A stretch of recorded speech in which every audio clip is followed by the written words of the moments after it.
Corporation. All righty. I hope y'all are ready with a big book and a piece of paper and a pen and a highlighter, because Ryan M. is about to tell us how it goes down in the next 50 minutes. So I can't wait. I love foundation meetings, and I'm ready. I got my pen, my piece of paper, and my big book. So have at it, Ryan. Come on. Thank you. Recording in progress. Thank you so much. Hello, everybody. My name is Ryan Milne, and I am an alcoholic. And I am so glad to be back in the Grace group, man. I love this group. And this is like a little family reunion here tonight, man. Look at us all on here. So many friends on here. It's so cool. I'm very grateful to be here. Thank you, Eric, for asking me to come on and talk. It's my favorite thing to do is the foundation meeting. I love doing the foundation meeting. I'm passionate about it. I think it's exciting, and it gives me a good excuse to open up the big book and talk about some alcoholism and recovery from alcoholism. So my sobriety date is November 13th, 2006, and my home group is on Zoom, PPG Webster. We're Sunday mornings, 9:30 a.m. Little big book study here. I'll put those numbers in the chat after I talk or whatever. You know, the foundation meeting, like I say, I'm real passionate about it. Our friend Myers was just reminding us how it came about, that name. He was on our home group on Sunday, and he was reminded, we had a foundation meeting. Someone else came and did it. And he was reminding us the story, Primary Purpose Group in Dallas, a good-sized book study. They would always break off into a smaller room, and they would have the beginners meeting. And, you know, so if you were new, you were encouraged to go to the beginners meeting. But the problem was people were coming around who had been around AA and going to AA meetings for years, really, 3 years, 5 years, 10 years. And they wouldn't go to the beginners meeting because they weren't a beginner. But the way they did the beginners meeting was a little different. They used the basic text, Alcoholics Anonymous, and they kind of cherry picked through there to kind of explain what alcoholism is and what AA's plan of recovery from it is.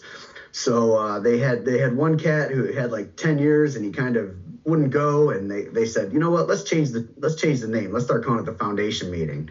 And they did that, and by that, they were able to get people with many years to go in and check it out, and it would blow some people's mind, because some people could go to AA meetings for years and years and not really understand, you know, alcoholism and what our book says. And that's part of the idea here is, like, you know, I don't know. I've heard people call it Mythbusters and stuff like that. I don't know. We're just going to use the big book of Alcoholics Anonymous and see what it has to say. You know, one thing that's pretty cool about AA meetings, I think, is, you know, anybody can show up, especially an open meeting, and you can pretty much say anything you want. You know, I mean, there's no AA police. Nobody's going to stop you, you know. So what's kind of happened over the years is like this kind of oral tradition type thing where, like, somebody will hear some piece of information, maybe not from Alcoholics Anonymous, maybe from a treatment center or therapy or some other kind of thing, and it sounds real good, and they'll go to the AA meeting, they'll say it, and some other people will hear it, and they'll say it again, and next thing you know, this is like just part of AA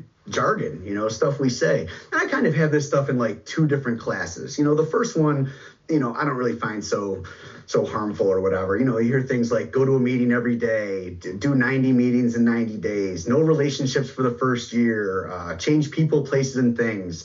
You know, those all may or may not be great suggestions. It's just not, our program doesn't tell us to do any of that stuff. Alcoholics Anonymous doesn't say that. The other stuff, you know, I take a little harder, I guess. You know, hear things like put the plug in the jug and, you know, just don't drink and go to meetings, play the tape all the way through, remember the worst before the first, you know, all this kind of stuff. My favorite, or my least favorite, I guess, is I woke up this morning and I chose not to drink. And, like, you know, listen, all these things, it really just comes from a lack of understanding of what the illness of alcoholism really is. You know, it's just not understanding. So when sometimes we hear that stuff in meetings, it can be confusing, and it sounds like good advice. It sounds like good suggestions. You know, it sounds helpful. But again, it's just, I can't find that stuff in our program, you know, so that's the kind of stuff we're going to look at. You know, so I am going to be referencing a whole bunch of page numbers. I'm going to try to talk quick because I always run out of time, it seems like. I got like 2 hours information I'm gonna cram into like 45 minutes here, but so I'll be talking quick. But so if you have your book, go ahead, I'll say the page numbers and follow along, or not if you just hang out and listen or whatever you want to do. On page 30 of our book, it says we learned we had to fully concede to our innermost selves that we were alcoholics. So this is the first step in recovery. That's what it tells us there. So that sounds simple enough, but the problem I had, and I think a problem a lot of us have, is I didn't really know what an alcoholic was.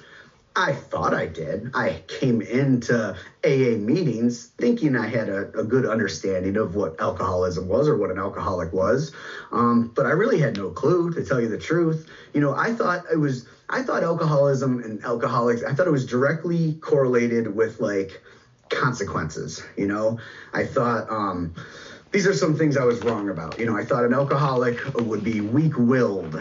I thought an alcoholic had to drink all the time, drink around the clock. An alcoholic had to be homeless or go to jail or have 3 DWIs or any other specific consequences. Now listen, a lot of us have had a lot of that stuff happen, but not all of us. And it turns out you can have alcoholism without having any of these specific consequences. But again, I didn't know that stuff, So that's kind of some stuff what alcoholism isn't. We'll get into what alcoholism is. So I'm going to start talking about the physical kind of component of alcoholism. And I'm going to go to the doctor's opinion. Now listen, this was written by Dr. Silkworth out of Towns Hospital in New York City in the mid-30s. And this fella knew what he was talking about. He treated some 50,000 alcoholics in his day. And, he really knew what he was talking about. I like this line on, Roman numeral 26. Now, this is actually not Silkworth writing this. This is Wilson writing this. He says, the doctor's theory that we have an allergy to alcohol interests us. So, back then, this is just this doctor's theory. It's just his idea. What he would see is, say he treats 100 patients. He would do the same therapy, we don't got time to get into all what they did, but, he'd come in and detox them and he would do the same thing. And out of that 100 patients, 90 or 95, out of them would be able to go back to life, go back to the real world and live happily ever after. But Silkworth was fascinated by the 5 or the 10 of them that kept showing back up again. It didn't take. It kept showing back up again. It didn't work. And he was just fascinated by this. What's going on with this 5 to 10% of these guys that seems, and every time they're coming back, they're in worse shape than they were than they did the last time, So he kind of had this theory that there's some sort of allergic reaction, some kind of abnormal reaction that happens when these 5 to 10% of people drink alcohol. And, years later, it's been scientifically proven. I don't pretend to be smart enough to start talking about the science behind it, but I guess you'll just have to take my word. It has been scientifically proven that the action of alcohol is different on an alcoholic than it is on the rest of the population. It breaks down in our body with some fancy words that I don't know, acetone and all this kind of stuff. But anyways, it breaks down in our body and it makes me crave more. I need more. Go to Roman numeral 28 there, XXVIII. In the first full paragraph, it says, we believe and so suggested, this is Silkworth talking now, we believe and so suggested a few years ago that the action of alcohol on these chronic alcoholics is the manifestation of an allergy, that the phenomenon of craving is limited to this class and never occurs in the average temperate drinker. These allergic types can never safely use alcohol in any form at all. So they're going on there he's using some big fancy words, but he's talking about the allergy is the abnormal reaction. Well, how does the allergy show up? How does the allergy manifest? How it shows up in the alcoholic is a craving for more alcohol, and I won't spend too much time on this, but it is kind of fascinating to think about. I always use my poor mom for an example. My mom is an absolute moderate drinker, is even being generous. I mean, very, very rare does she drink. But at holidays and stuff, she may have a glass of wine and I'm watching, okay? And she'll have a glass of wine and I'm watching. Now, she'll finish that glass of wine at a reasonable pace, and she'll often pour herself a second glass of wine. Without fail, somewhere in that second glass of wine, I can literally watch the physical change come over her. Something happens. Her body and mind react in a certain way where she is satisfied. She has met her targets. Alcohol is a social lubricant, and she is comfortable and met her target. Her face gets a little flush, and she just is content, you know, and she'll push that drink away. Her wiring, her mind and her body is telling her, whoa, perfect, good, right here, you've done it. You know, that's how a normal person reacts after a couple of drinks of alcohol. And it's just so interesting with me, you know, it's like the complete opposite happens. Somewhere in that second drink, maybe third, something happens in me, this total opposite reaction. My wiring tells me, whoa, let's go. It's on. What are we doing? You know, they say alcohol is a depressive. I mean, not for me. What are we doing? We're going. We're doing something. It's on. You know what I'm saying? And I don't want the party to stop. You know, and I just want to drink more and more and more. And you know, through that physical craving that I'm talking about, that's where my consequences have come from. Ending up drinking more than I set out to drink. You know what I'm saying? I wanted alcohol as a social lubricant too, but once I put that stuff in my body, you know, I just started craving it, and it was, you know, eventually beyond my mental control, that kind of craving there. Let's go to regular old 22. Let's see what they're going to tell us at 22. At the very bottom of 22, it says, we are equally positive that once he takes any alcohol, whatever, into his system, something happens, both in the bodily and mental sense, which make it virtually impossible for him to stop. The experience of any alcoholic will abundantly confirm this. So, you know, that's what they're talking about. Something happens when I put the alcohol in my body, something happens in my body and in my mind. But, you know, if drinking's the problem, and that's all that we're talking about here, then the solution is very simple. Stop drinking. You know, they tell us on Roman numeral 30 here at the bottom, they say,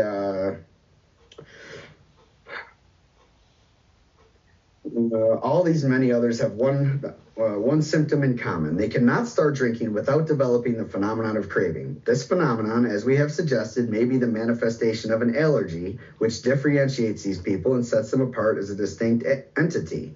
It has never been, by any treatment with which we are familiar, permanently eradicated. The only relief we have to suggest is entire abstinence. Oh, that word abstinence, man. That's a scary word to some of us. You know what I'm saying? I have it. And this is going to bring us to the next part, the kind of mental aspect of alcoholism. I like to say I have an abnormal reaction to abstinence. I mean, when I sober up, it seems like everything should get better. You know, it seems like I had all these people in my life, loved ones, parents, you know, girlfriend, whatever, telling me, you got to quit drinking. Ryan, you got to quit drinking. You're killing yourself. And that seemed very logical. The consequences seemed to come when I was drinking. So it seemed like if I would stop drinking, everything would be okay, you know? But that leads us to the second part of what we're talking about here, the kind of mental aspect of alcoholism. So we'll go to one of my favorite pages here, 23. Not my favorite, but one of my almost favorites, 23. And they're going to tell us here, they've just finished telling us some about the physical stuff here. And they're going to tell us these observations would be academic and pointless if our friend never took the first drink, thereby setting the terrible cycle in motion. So therefore, the main problem of the alcoholic centers in his mind rather than his body. So, you know, when I hear that, it's telling me, you know, that physical craving, that allergy and all that, that's not going to matter too much if I don't take that first drink. The problem that I have is I continue that desperate experiment of the first drink over and over and over. And, you know, why do I do that? That's the catch. That's the thing with alcoholism there. Let's go to page 30. And I'm going to go right to the top paragraph because this is just a killer paragraph that's going to sum a lot of this stuff up here. It says, most of us have been unwilling to admit we were real alcoholics. No person likes to think he is bodily and mentally different from his fellows.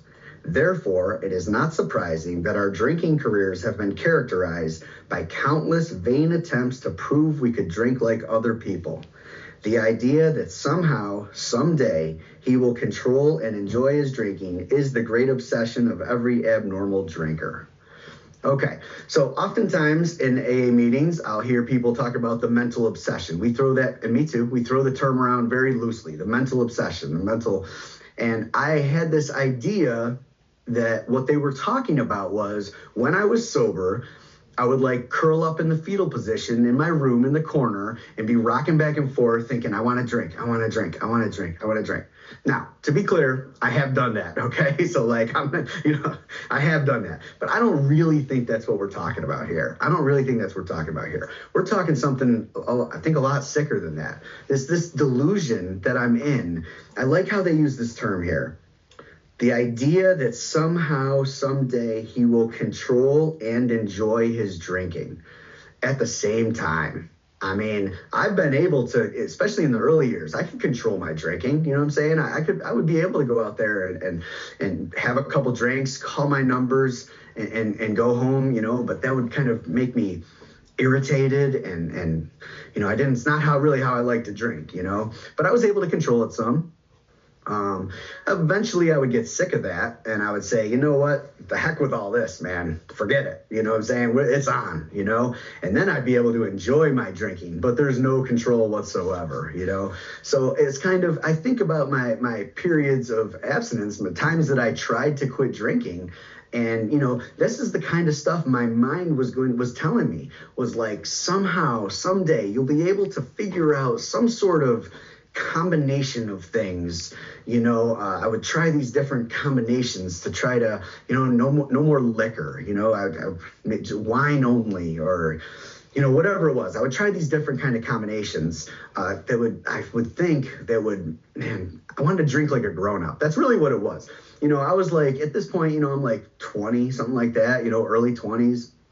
And I had this idea that, the day would come where I would just like mature and grow up and be able to drink like a grown up, I guess, like get out of work and like go to the bar and have a couple drinks and like go home and watch sports. Like, I don't know, what I'm saying? Like, it's like this delusion. And I thought it was my age that was holding me back. And I kind of had this idea, this is, as it got really ugly, and it happened pretty quick for me, but as it got really ugly into my 20s, this is to sum this all up, man, this is really what I was chasing. What I was really chasing was, I wanted it back to when I was 14, 15. I wanted it back to the early days, the magic, when I started drinking alcohol and it worked and it was great and it was fun and I was connected to you guys and I was free and I didn't have any consequences. I didn't have any drama. You know what I'm saying? Like, that era of my life was what I was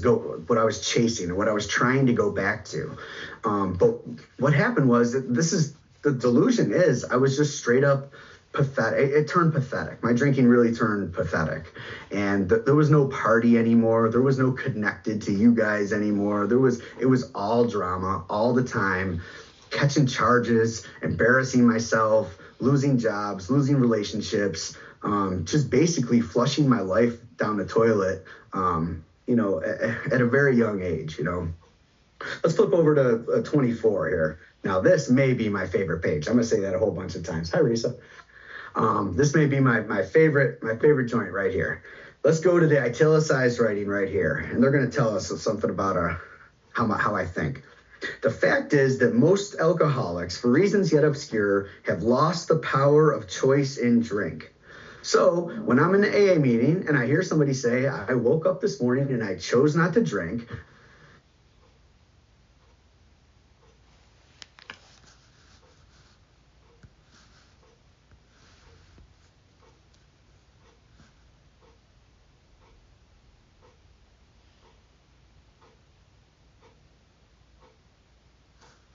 our so-called willpower becomes practically non-existent. We are unable at certain times to bring into our consciousness with sufficient force the memory of the suffering and humiliation of even a week or a month ago. We are without defense against the first drink. All right, I cannot help myself. I got to talk about this one a little bit here.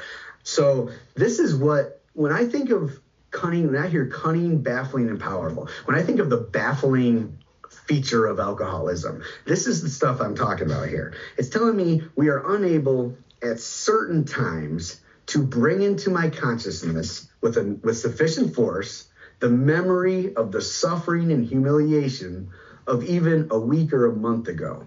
So that's certain times. That's what I want to talk about here, because I would come, this is my story, man. I came to AA, I went to a lot of meetings, and I heard things like, Ryan, if you want to drink, just remember the worst before the first. Play the tape all the way through. When you're ready to drink, you call your sponsor and you play the tape all the way through. So what that implies is I'm able to use my mind to keep my mind from picking up that first drink. And the baffling part is I was able to do it. It worked. My mind would tell me, hey, Ryan, how about a drink? How about a drink? Nope. Your drinking's ruined your life. You ain't drinking.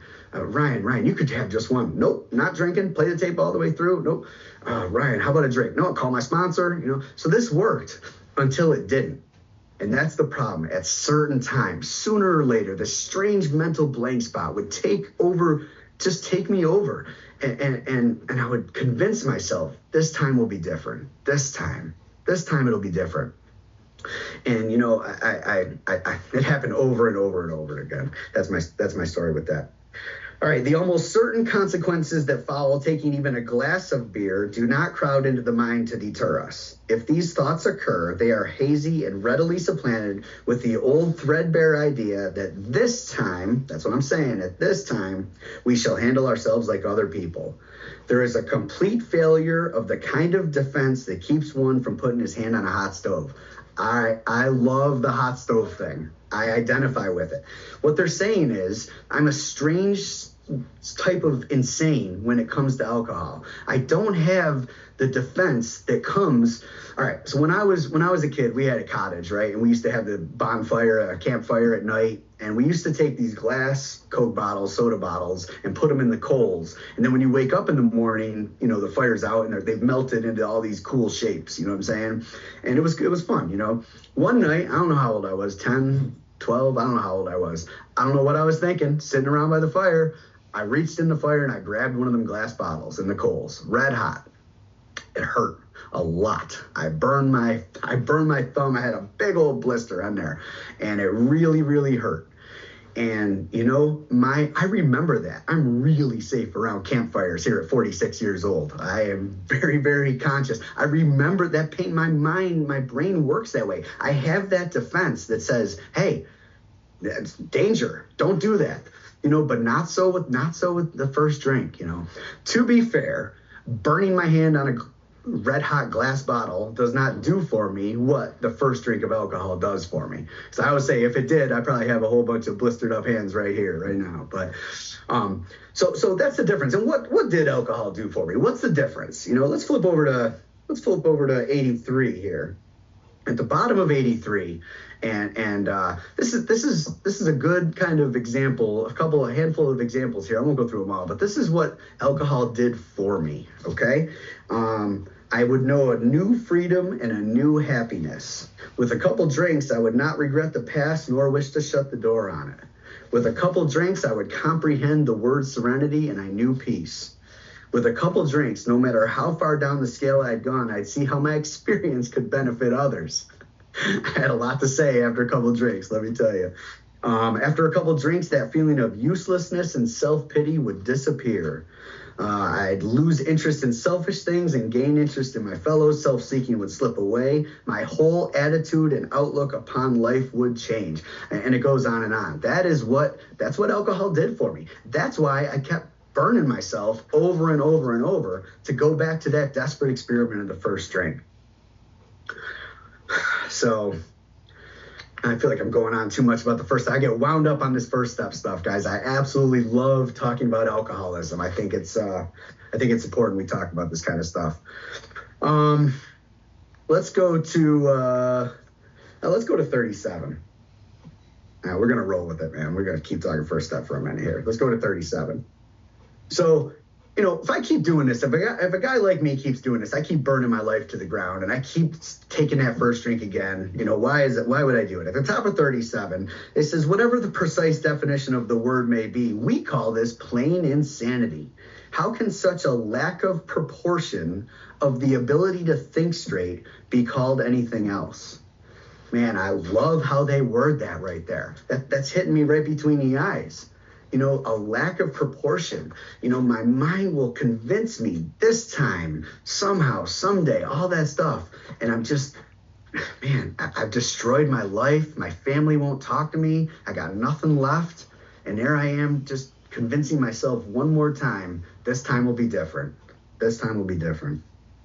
It goes on to say in that paragraph in 37 there, I love this stuff. It's Jim's story. I don't got time to go into it all. I wish I could because I love this stuff. But they talk about that there was always a curious mental phenomenon that parallel with our sound reasoning. So I love that, man. This curious mental phenomenon that I picture two trains on the track. I picture these two trains on the track, and it's like my sound reasoning is playing the tape all the way through, remembering the worst before the first, keep it, all that kind of stuff. And I know I can't drink. I absolutely know I can't drink. But then there's this wacky other train over here that's telling me, maybe this time, man, maybe you can get away with it this time. Maybe it'd be worth it. You feel so horrible. Maybe it'd be worth it, And what's it say happens? There inevitably ran some insanely trivial excuse for taking the first drink. Our sound reasoning failed to hold us in check. The insane idea won out. And that's exactly my experience every single time with this stuff. And to sum this up, man, on 43, this powerful little paragraph on 43 here, it says, once more, the alcoholic at certain times, they use that term again, at certain times, has no effective mental defense against the first drink. Except in a few rare cases, neither he nor any other human being can provide such a defense. His defense must come from a higher power. So that's the first time they're telling us this term right here, man. And they're basically telling us that I'm learning that I of myself do not have the power to stop myself with my own mind from taking that first drink again. Okay? Let's flip over to let's flip over to 45 here. That's why we're talking about power. Let's see what they got to say about that. On 45, the first full paragraph, they're going to tell us lack of power, that was our dilemma. We had to find a power by which we could live, and it had to be a power greater than ourselves, obviously. But where and how are we to find that power? Well, that's exactly what this book is about. Its main object is to enable you to find a power greater than yourself, which will solve your problem. And what's my problem? I keep taking that first drink. The main problem centers in my mind, and that's my problem. And they're telling me that this book is going to show me how to form a relationship with a power greater than myself that's going to be able to solve that for me. Absolutely beautiful stuff, man. Let's see what Silkworth has to say about this. Let's go back. I know I'm bouncing around here, just having fun. Roman numeral 29. Let's go back to Silkworth for 29. I like how he says this here.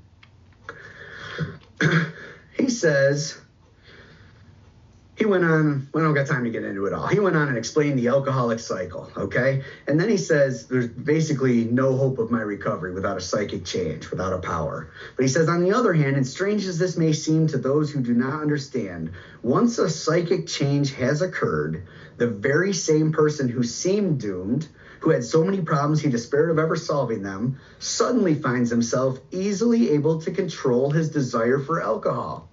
The only effort necessary being that required to follow a few simple rules. It's another way of saying the 12 steps. And let's point out what he says here. Suddenly finds himself easily able to control his desire for alcohol. Man, isn't that what we've been talking about? Isn't that what I've been unable to do all those times when I keep relapsing and I keep drinking again and again and again? I mean, that's exactly it, man. I'm going to go to 25 real quick. 25 is going to tell us first full paragraph there. There is a solution. Almost none of us liked the selfing, the self-searching, the leveling of our pride, the confession of shortcomings, which the process requires for its successful consummation. You know, I always think they could have moved that first sentence there, they could have moved that period over, 5 more words. There is a solution almost none of us liked. Because, you know, we don't want to do this stuff. We don't want to do this stuff. No, it's just how it goes, man. I mean, it's like, first of all, it's not even logical. I'm going off on a tangent here. It's not even logical. I come to AA meetings and you guys read the steps, and I'm like, it sounds nice, but like, how is that going to help me? Like, you know, I couldn't connect the dots. I couldn't see how, you know, doing these 12 steps would be able to help me in the position I was in. It didn't really make sense. But they're telling me here that these couple things are required for successful consummation. And you know, what's a little fun fact? There's no place in our book. There's no place in here at all where it says stop drinking now. You know, like there's no page where it says, all right, that's it, stop drinking. Like, it just doesn't work like that. You know, the steps are not. It's almost like a byproduct, you know. The steps like show us how to get hooked up to the power that is gonna relieve me of this obsession. So it's almost like this byproduct of getting connected to a power. All of a sudden, you know, I'm easily able to control my desire for drinking. Let's go to no, I don't want to do that. And I already did all that stuff too. Let's go to 46, because we're kind of hinting around the G word, God, here. So let's talk about that real quick, because I've called it power, higher power, power greater than ourselves, and all that stuff. And if you're anything like me, sometimes you, if you're new and you're just coming around, you kind of recoiled when you heard people talk about God. Now, for me, I wasn't really offended by God. I was more scared and concerned because I knew nothing. I wasn't raised religious. I didn't really know anything about religion, spirituality, higher power. I didn't know anything about that kind of stuff. So when you said God, you know, when you guys said God, something popped into my mind that you didn't even mean. Okay? But let's see what they tell us on 47 here. It says, no, take that back. 46. Let's do this whole thing here. 46. Much to our relief, we discovered we did not need to consider another's conception of God. Our own conception, however inadequate, was sufficient to make the approach and to effect a contact with him. Over at the top of 47. When, therefore, we speak to you of God, we mean your own conception of God. This applies, too, to other spiritual expressions which you find in this book. Do not let any prejudice you may have against spiritual terms deter you from honestly asking yourself what they mean to you. So, man, oh man, I mean, they're just laying it out there for us. It's just that simple, pretty much. You know, whatever conception, whatever I can come up with, it needs to be something that's not me and not human. You know, spiritual in nature. My friend Peter M. always likes to talk about spiritual in nature. And that works, you know, that works just fine. Says here, next paragraph down, we needed to ask ourselves one short question. Do I now believe, or am I even willing to believe, in a power greater than myself? As soon as a man can say he does believe or is willing to believe, we emphatically assure him he's on his way. It has been repeatedly proven among us that upon this simple cornerstone, a wonderfully effective spiritual structure can be built. How beautiful. And how wide is this hoop we get to jump through here? I mean, all they're saying is, you know, do you now believe, are you even willing to consider maybe there's some power out there, Ryan, that's greater than you? You know what I'm saying? And for me, that was an easy yes. You know, I was able to do that. Then we get, you know, I don't have time to talk about all the steps here, but on page 64, I'm just going to read this one sentence here, because this is what steps 4 through 9 are going to do for us here. We're going to have a strenuous effort to face and to be rid of the things in ourselves which had been blocking us. Our liquor was but a symptom, so we had to get down to causes and conditions. So that's what we're going to get to with these steps 4 through 9. But let me talk about step 3 real quick here. I promise, real quick. On page 62, my other favorite page, on page 62, for sure this time, the first full paragraph says, selfishness, self-centeredness. That we think is the root of our troubles. So hang on here. I would have swore vodka Red Bull was the root of my troubles. That's what it seemed to be. That's what it seemed to be where my problems came from when I was getting in trouble and all that stuff. It didn't seem like selfishness was the problem. It seemed like, the alcohol was the problem. But then they're telling us here, no, man, that's just a symptom. Let's look at what's really going on. Selfishness and self-centeredness, that we think is the root of our troubles. My friend Jack's on here today. Jack asked me how many alcoholics it takes to screw in a light bulb. I said, how many? He said, one. He just holds it still and the whole world revolves around him. and that's what we're talking about here. That's what we're talking about here in this third step stuff. It goes on to say, driven by 100 forms of fear, self-delusion, self-seeking, and self-pity, we step on the toes of our fellows and they retaliate. Sometimes they hurt us, seemingly without provocation, but we invariably find at some time in the past we have made decisions based on self, which later placed us in a position to be hurt.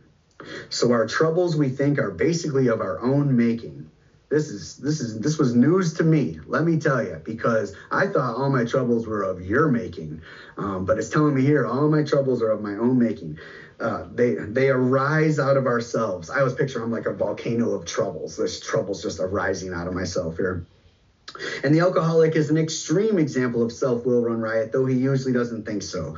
Above everything, we alcoholics must be rid of this selfishness.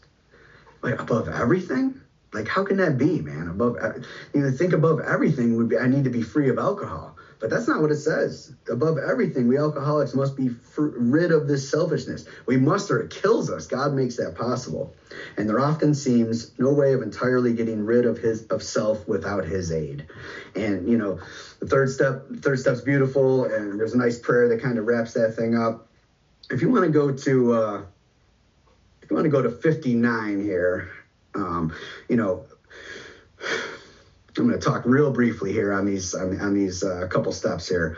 But, with the fourth step, they're going to tell us we're going to make a searching and fearless moral inventory of ourselves in AA land. That can sound real scary. It's not at all. We're just following very simple, clear-cut directions right out of this book, writing down some columns, writing down a bunch of stuff we already knew, and then we're going to look at the list from an entirely different angle and see if we can have some awareness, see if we can wake up a little bit.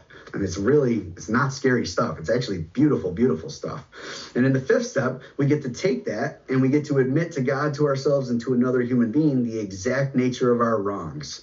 And just a little side note, which I can't help myself, the fifth step, listening to a fifth step, being on the other side of the table, not as the new guy, but as the sponsor, being on the other side of the table. The fifth step to me is the most humbling, honorable thing I get to do as an active member of Alcoholics Anonymous, because what that does to me every single time, I just had the privilege to do one on Saturday night with a guy, every single time, you know what happens? I feel connected. I feel the same. I feel connected to you.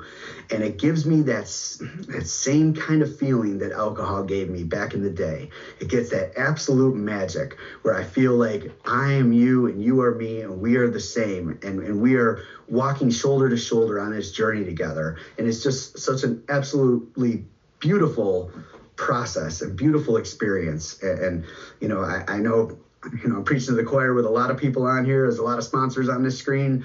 So I know a lot of people agree with me, but if you're not, man, get out there, try to carry this message, try to have this experience. It's so absolutely beautiful, and we take that information out of the fifth step. We get to look at our defects of character or shortcomings or faults or, however you want to say it. We get to look at that stuff there and we get to decide, it's good to kind of look at that stuff and see, do we find it objectionable? Am I happy with this person that I've been? Am I happy with who I've brought to this moment right here, right now? And if not, we get to do this beautiful prayer in the seventh step. And the beautiful prayer in the seventh step just simply says, God, take all of me, good and bad. to remove from me anything that's in the way of me helping you and your kids. And it's really like that simple, man. It really is. We get to go on to 8 and 9, where my friend on the phone just reminded me, or didn't remind me, he just used the comment. He goes, 8 and 9 are great. You finally can get off the couch. Because basically the first, 7 steps you could really do sitting around, but 8 and 9, we're going to get off the couch. We're going to get out there, start pounding the streets, and we're going to start to clean up the past. Now, this is very scary to somebody brand new to AA, as it was me, because I was so much damage, so much wreckage. I'm like, no. But that's the beautiful thing with these steps, man. By the time they all there's momentum. They build off each other. You know what I'm saying? By the time I'm done with 4, I can't wait to do 5. Let's go. By the time I do 5, I can't wait to get rid of this stuff. 6 and 7. By the time I do that, I can't wait to start cleaning up the past. Like I'm ready for this next kind of level of freedom, And that brings us to steps 10, 11, and 12. And I got a couple minutes here. This is my other favorite thing to talk about, other than the first step, is 10, 11, and 12. And we refer to this as AA's relapse prevention plan. Now, if you might come out of outpatient or inpatient or wherever you are, and they might give you a relapse prevention plan. It might have some good stuff on there. It might have a trigger list. It might have, I don't know what else it might have on there. But AA actually has its own right here. And 10, 11, and 12, if I'm doing these, working these to the best of my ability every day, I'm able to stay free. And, I was just talking to my buddy Ryan about this kind of stuff on the phone earlier today. We do this stuff when we don't feel like doing it. You know what I'm saying? Because I like the effects. I like the effects it produces. You know what I'm saying? And I don't always feel like doing my morning meditation. I get up real early for work, man. You think I feel like sitting here at 3:45 in the morning and doing a daily reading and deep breathing exercises and all that?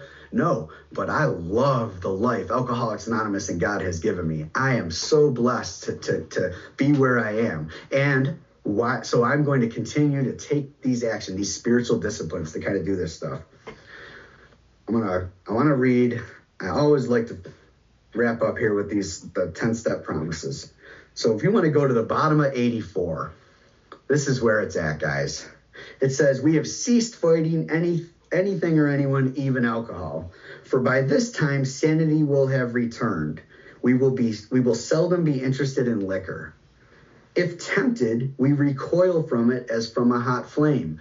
So now think about that, man. They just told us about the hot stove on page 24.